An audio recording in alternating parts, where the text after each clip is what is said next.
Before we get into today's NDE, I want to take a fast moment to thank Louise Michelson for supporting the channel via Super Thanks. I would also like to thank every person who has subscribed and helped this channel pass 41,000 subscribers. You are all amazing.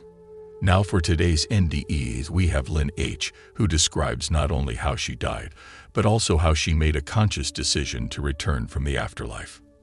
Let's get into it. I gave birth after a long labor. I kept saying the head was too big, but they said the baby is small, so I should be able to push her out.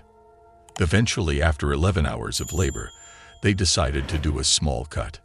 The baby shot out like a bullet, and I tore. She was nearly 8 pounds, and her head was huge.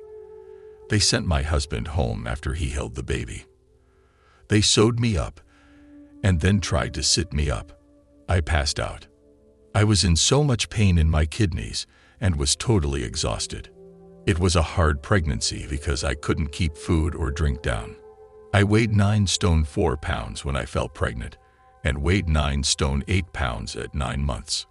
They wouldn't listen to how ill I was. I felt when the baby arrived that she took all my blood with her. I also since learned that the method of birth is very dangerous and is called jet stream birth, when the baby shoots out without coming in stages. When I collapsed, I decided to slip out of my body to escape the pain. I knew I wasn't allowed to go out all the way, just enough to get out of pain.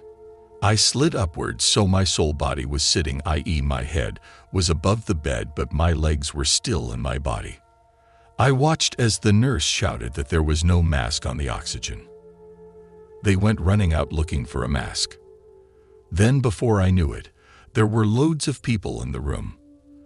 I had been slowly creeping further and further out, knowing that if I left altogether, my cord would break, and I would not be able to get back. I just knew everything like this.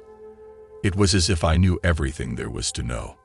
I watched as they pumped my heart. They brought blood in to defrost on the radiators.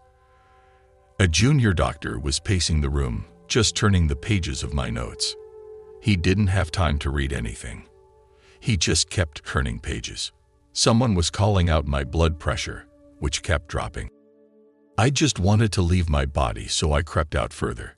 I saw them bring in a portable X-ray machine. They mentioned pulmonary embolism. They took urine by catheter. An older doctor came in and asked for the urine. The nurse said she threw it away.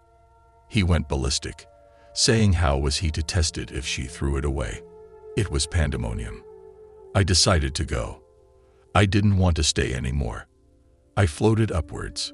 I felt I was floating up a tunnel or beam, like to a spaceship, but it was all foggy and gray. I couldn't see what was behind me because I was floating backwards along this tunnel, like the one going to a plane. It was going upwards at an angle of about 70 degrees. I felt a pressure at the back of my spirit head, as if I was being stopped from going any further. I heard the voice, which I assumed was God, asking if I was sure about my decision to leave. When you are out of your body, you are pure love, and only make decisions with the purest intentions. You are totally unselfish.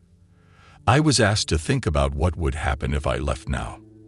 I saw a scene of my daughter being brought up by her grandparents, with my husband paying the odd visit now and again. She was brought up very strictly and was deeply unhappy, nervous, and frightened. I then compared it to how I would bring her up and had to make the decision to go back. I got what sounded like a round of applause from angels. It was as if their wings were beating to make the clapping sounds. I knew I had made the correct decision and that these beings were really proud of me. I so didn't want to go back to the pain and negativity that a human body holds. I was doing it purely for love of my daughter. Then I was literally rushed back to my body.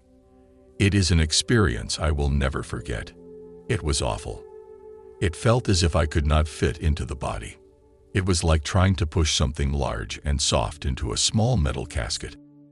The pain was back, and I was overwhelmed with claustrophobia and deep despair and negativity.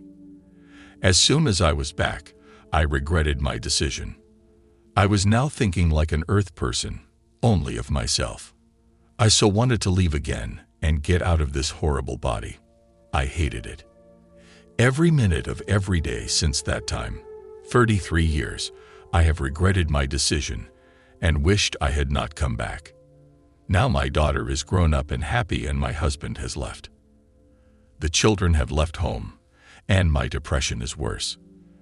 I pray every night to be taken home, but I keep waking up on this hell. I knew when I was out of my body that I could have gone to heaven. I chose to come back to hell, earth, and carry on here. Hell is here. Either you die, go to heaven, and progress, or you are sent back to hell to learn your lessons. I felt as if I would have been allowed to stay in heaven if I had not chosen to return. After I recovered enough to speak, 2 days later, I told my family what happened. I got nods and smiles, but it was obvious no one believed me. My husband was the biggest skeptic.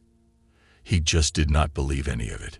When the doctor came to see me, and I asked what happened, he said I had lost some blood, and they had to give me a transfusion, but everything is fine now. He didn't mention any of what happened that I saw. No one mentioned the jet stream birth. No one mentioned my heart stopping.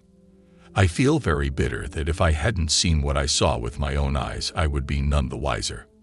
I have not had a good day of health from that day onwards. I have heart and lung problems and osteoarthritis now and can't get about much. I so wish I was back with the angels, aliens, whatever they were. A couple of years later, 1979, I saw a program on TV about NDE. I shouted to my husband to watch it. I said, "That's what happened to me." He looked at me with such a look and then started asking me questions. I think he believes me now, but he never mentions it. I don't care who does or doesn't believe me. However, I cannot say it has been a positive experience in my life, although it has made me more spiritual. I know we change bodies when we die or planets. I believe in angels, aliens, and other dimensions. I know when things are right and when they are wrong. I wish I had a purpose in life. I feel as if giving birth was my purpose, but now that is done, I want to leave. I have left a link to Lynn's near-death experience in the description for those of you that wish to learn more. Immediately following her experience, she has taken the time to answer a few questions that may interest you as well. If you have ever had your own near-death experience and would like to have it featured in one of my videos, please send it to the channel's email that is also listed in the description. Until next time, stay blessed.